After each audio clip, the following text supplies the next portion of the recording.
Olá, sou Mariana, estou de volta aqui para a gente falar sobre alguns pontos que ficaram pendentes nos outros vídeos que a gente gravou. Então eu vou esclarecer alguns termos, né? Eu sei que eu não sou profissional, eu sou uma mãe. É claro que os profissionais têm uma explicação muito mais fundamentada, né? E melhor para dar.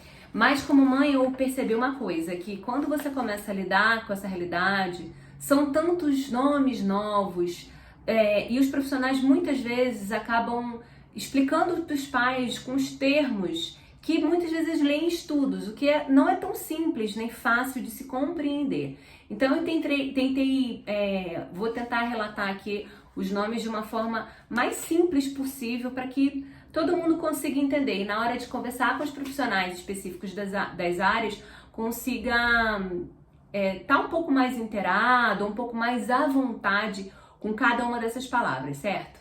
Primeira coisa que eu quero falar antes de começar a explicar as palavras eu no último vídeo falei sobre um podcast, né, de uma mãe que conversa com muitos profissionais, né, tanto do Brasil quanto de fora, especializados em autismo, e eu falei que o nome do podcast era Autipod, né? Corrigindo o nome, é Autist Pod, entendeu? Como autis, aí você corta e bota o pod de podcast, ok? Uma coisa que eu falei no vídeo anterior foi sobre respeitar o tempo de desenvolvimento, né? E ao mesmo tempo incentivar o desenvolvimento da criança. O que isso significa? O cérebro de uma criança autista, ele funciona diferente de uma criança típica, né? O que significa isso? Eu gosto de usar uma explicação muito simplória, que eu acho que todo mundo entende, que eu uso muito para as crianças quando eu falo sobre isso, é que a gente, por exemplo, tem dois tipos de chuveiro, o chuveiro a gás e o chuveiro elétrico. O chuveiro a gás, ele tem um sistema em que a água vai ser jogada dentro de um depósito, né, que está aquecendo, e aí ele vai para o encanamento e chega ao chuveiro. O chuveiro elétrico, esse sistema acontece num circuito menor, em que você chega no próprio chuveiro, aquela água cai direto. São funcionamentos diferentes, porém eles têm no final o mesmo objetivo, que é aquecer a água. Então o funcionamento do cérebro autista, ele é como se fosse um chuveiro a gás, por exemplo, e o da criança típica é como se fosse um chuveiro elétrico.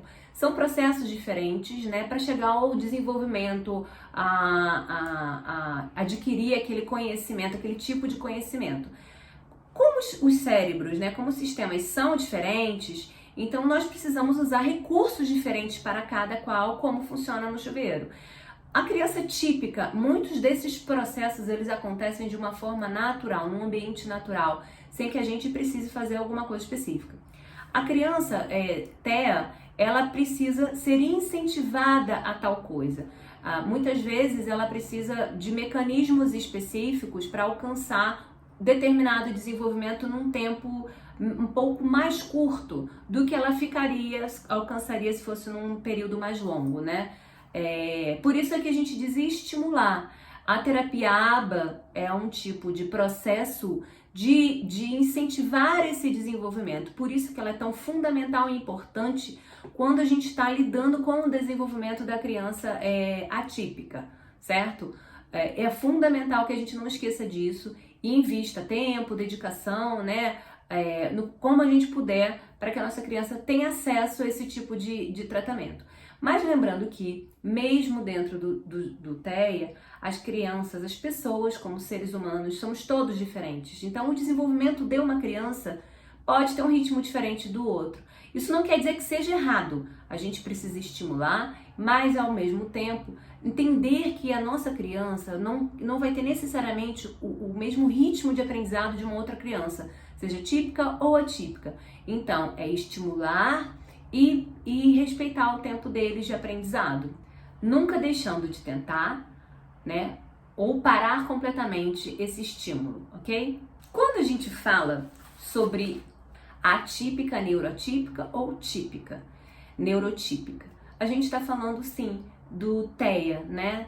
A atípica é que foge ao que é típico, ao que é usual, ao que é comum, né? E o típico é aquele que é esperado, aquele que é mais habitual, aquele que é mais corriqueiro, né? E quando a gente fala isso, a gente está falando sobre desenvolvimento. Então, quando a gente fala sobre atípico ou neuroatípico, a gente está falando sobre um desenvolvimento, né, que não é esperado, que é atípico, que é diferente de um processo neurotípico ou típico, né? Então, o típico é aquele que é comum, que é esperado no desenvolvimento de determinada idade. Por isso que a gente se refere à criança TEA como uma criança neuroatípica ou atípica apenas, entendeu? ABA. ABA é uma sigla para um tipo de terapia que se chama análise do comportamento aplicado. Ele é um tipo de tratamento, um tipo de terapia ou um tipo de intervenção que serve para ajudar no desenvolvimento da criança que tem algum tipo de atraso ou deficiência, né? Esse tipo de terapia ou tratamento é feito através de técnicas que reforçam o comportamento positivo das crianças com reforços. O que isso quer dizer? A mente atípica, né, o TEA, muitas vezes ele não se interessa por fazer alguma coisa, porque faz parte da característica deles, então eles deixam pra lá, como por exemplo, tem muita criança que demora muitos anos a falar porque ele não tem um interesse. E quando de repente ele tá num ambiente escolar, com pessoas novas, ele pode soltar uma palavra e ter plena convicção de que aquilo que ele tá falando é correto, porque gerou um interesse. Então, o que o ABA faz nesse sentido? Ele mostra à criança que, por exemplo, quando ele fala, ele consegue alcançar um objetivo.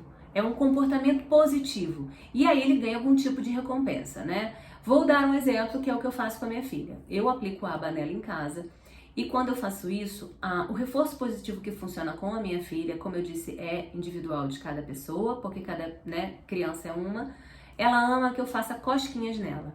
Então, quando eu tô fazendo um treino e ela acerta, eu dou um super reforço positivo para mostrar: parabéns, é isso que você tem que fazer, continue assim, porque aí você vai ganhar mais cosquinha.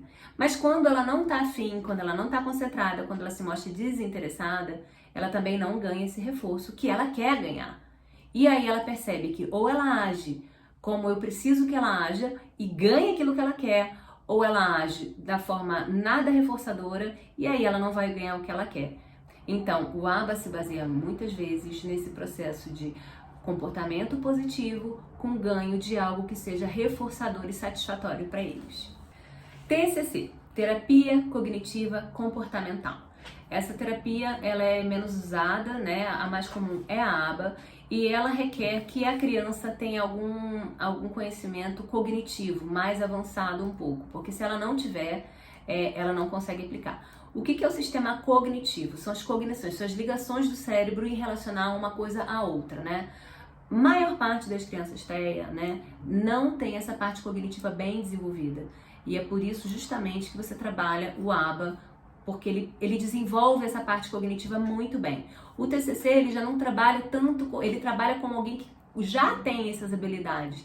Então, se a criança não tem, ela não consegue trabalhar o TCC, que é a terapia cognitiva comportamental. Agora, o TCC, ele já é uma técnica que se baseia na ideia de modificar padrões de comportamento, pensamentos, hábitos e crenças que influenciam comportamentos e emoções. Então, na verdade, ele trabalha a mudança de comportamento. Por exemplo, se uma criança fica irritada, ela começa a gritar. Ela vai trabalhar com a ideia de modificar esse tipo de comportamento da criança entender que quando ela está irritada, ela não deve gritar. Ela deve agir de uma outra maneira, né? Como é feito isso?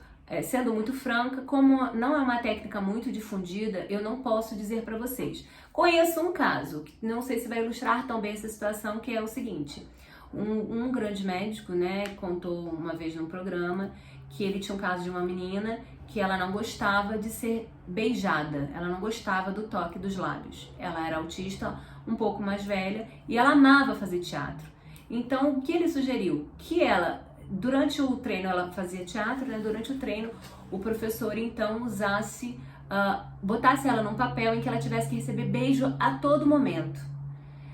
E aí, quando começou esse processo, ela se sentiu bem irritada, mas para ela era mais importante estar naquele ambiente e ser uma atriz, já que ela acreditava que ela era uma atriz. Por fim, depois de muitas vezes interpretar esse papel e encenar essa cena, hoje em dia ela se dessensibilizou para esse tipo de comportamento e ela recebe beijos e abraços com toda naturalidade, sem nenhum problema. Essa é o TCC. A apraxia da fala. A apraxia da fala é uma dificuldade motora a nível do cérebro, em que a criança não consegue programar os pensamentos para conseguir reproduzir algumas palavras ou todas as palavras. Como, por exemplo, a criança não consegue formar as sílabas para falar a palavra balão. Ela não consegue, ela tem dificuldade em criar isso. Muitas vezes ela sabe o que é, ela sabe a palavra, mas na hora do cérebro computar como que ela vai fazer para poder sair na boca, ela não consegue fazer. Eu vou ler uma explicação aqui que é mais fácil, que eu tentei escrever de forma mais resumida. A apraxia da fala é uma forma alterada do cérebro funcionar. Ela atrapalha os movimentos necessários para a produção dos sons da fala. A criança tem dificuldade de programar a sequência dos movimentos e isso resulta no erro na hora da fala. A boca, ao fim, não consegue executar os movimentos. Claro, mais uma vez eu falando aqui, como mãe.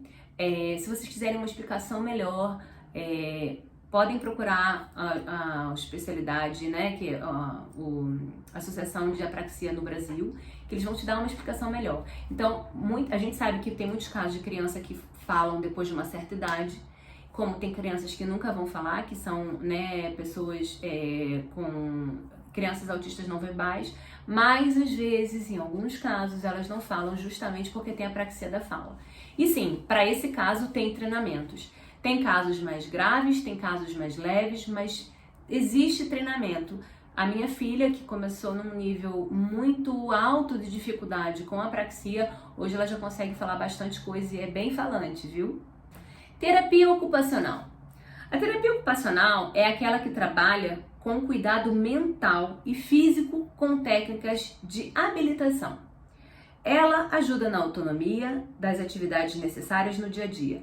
Trabalha também a coordenação motora, atua em aspectos cognitivos e sociais para melhor comunicação, expressão e interação. É um trabalho que ajuda a criança a entender como funciona o corpo e o relacionamento do corpo dela no mundo, né? Por exemplo, a minha filha, ela não tem um movimento de pinça na hora de pegar o lápis para escrever, então isso atrapalha no processo de alfabetização.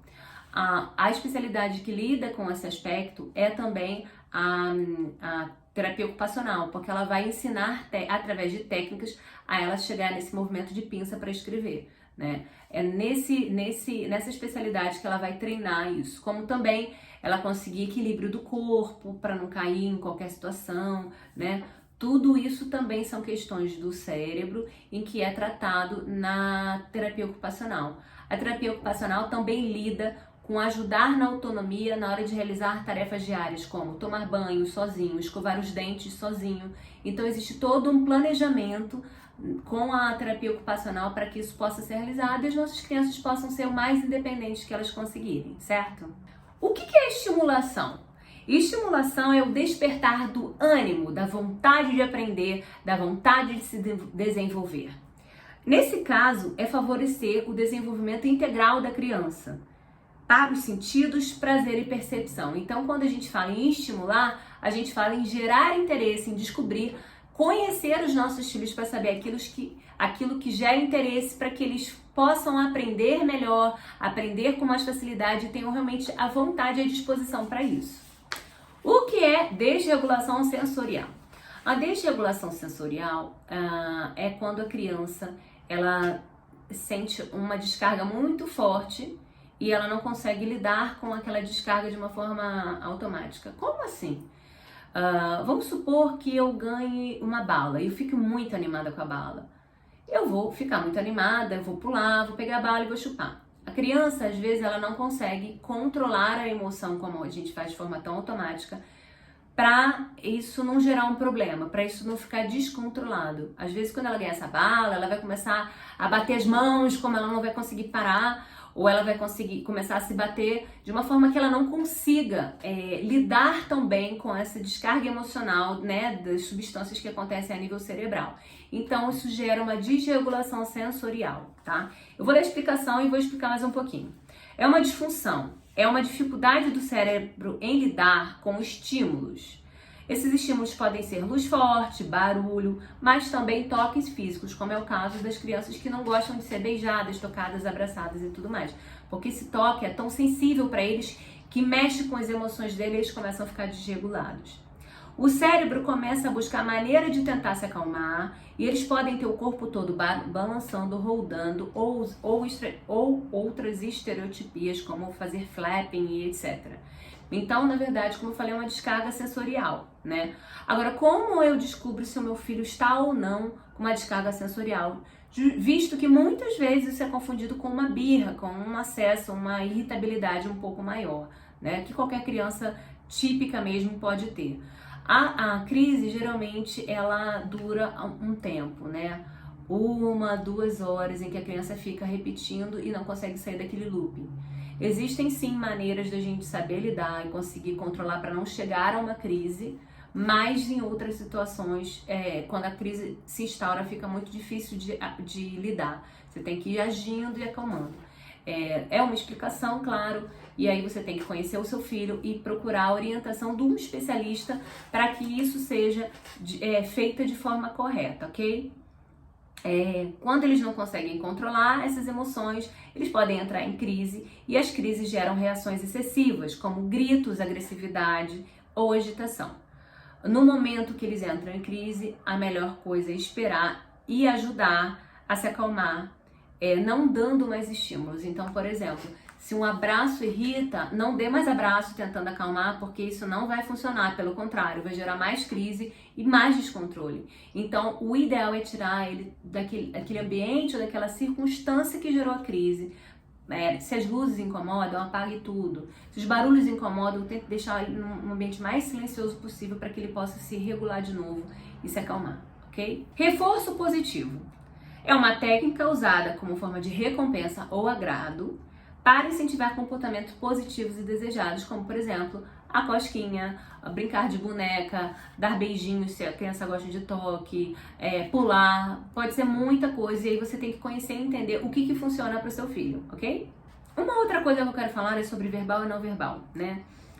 Existem autistas verbais e não verbais. Existem aqueles que têm apraxia da fala e que com o tempo você vê que ele não é que ele não era verbal, mas que ele tinha dificuldades. E tem aqueles que de fato não vão nunca conseguir falar de forma usual e prática. Quando a gente diz isso, não quer dizer que ele não vai falar uma palavra sequer. Ele pode até falar uma palavra. Ele pode falar uma palavra num contexto completamente diferente do que ele falou. Isso não é um autista verbal, né? Isso é um autista não verbal. Dependendo do caso, pode acontecer ou não. O não verbal pode nunca falar se. Tem algumas situações em que isso pode ser transformado ou não. Se ele tiver uma dificuldade de comunicação comprometida, muito alta, pode ser que ele nunca consiga desenvolver a fala. Dependendo do grau do autismo, então se ele é um grau mais alto, pode ser que ele nunca consiga mesmo falar. Caso 3, se ele tiver autismo com deficiência intelectual, que é a mesma coisa que atraso, seja muito, muito grande. Um diagnóstico que demorou muito a ser feito e não teve intervenção, ou uma dificuldade em compreender o uso da linguagem para comunicação, o que desejar e entender o que o outro fala. Então, quando a pessoa não tem a questão cognitiva de entender como ela comunica aquilo que ela está pensando ou sentindo, ou quando ela não consegue compreender o que o outro está pensando ou sentindo através da fala, então pode ser que ele nunca consiga falar. Outro ponto que a gente vai falar, que é o último desse vídeo, é birra versus frescura. A criança, muita gente fala assim, ela tá fazendo isso por birra, por frescura, né? E muitas vezes é uma crise de desregulação sensorial, ela não consegue controlar essas emoções. Então, primeiro, cuidado com o julgamento dos outros. É importante você conhecer seu filho para saber se é um exagero da parte dele, se é uma birra, se é uma coisa de criança, porque eles também não deixam de ser criança, ou se de fato ele está entrando numa crise. E aí, se você não controlar a tempo, não conseguir lidar a tempo, fica um pouco mais difícil depois, né? O segundo ponto é a má educação versus dificuldade no trato social. Como eu já falei aqui, o autismo ele é uma dificuldade no relacionamento social, em que a criança não consegue entender determinadas regras de comportamento. Então, muitas vezes é tido como mal educado. Por exemplo, quando a minha filha entra no elevador que tem alguém, às vezes ela não fala bom dia, boa tarde, boa noite, mesmo a pessoa falando, porque ela não consegue entender isso, né? Como mãe, eu tento estimular, conhecendo a minha filha e sabendo do que ela é capaz, do potencial dela, eu estimulo então que ela fale: filha, fala bom dia. A pessoa falou bom dia pra você. Às vezes ela responde, às vezes ela fala: não quero, mamãe. Então eu falo: desculpa, ela não quer. Pronto. Porque a gente também tem que respeitar, como eu falei, o tempo deles. A gente não pode deixar de estimular, mas sempre respeitar quem eles são, ok? Esse é o vídeo de hoje, eu espero que vocês tenham gostado, tenha sido útil. Se tiver alguma dúvida, mais alguma pergunta, eu tô aqui. Lembrando que eu sou só uma mãe, eu não sou uma profissional. Eu quero ajudar pais como eu, que tiveram dificuldade no início, né? Quando teve que lidar com tantas informações novas, com tantos termos novos que a gente nunca tinha ouvido falar. E que você possa depois buscar ajuda, conversar com profissionais e entender um pouco mais claro, mais simples, o que eles falam quando eles falam de todos esses termos, ok? Até o próximo vídeo e tchau!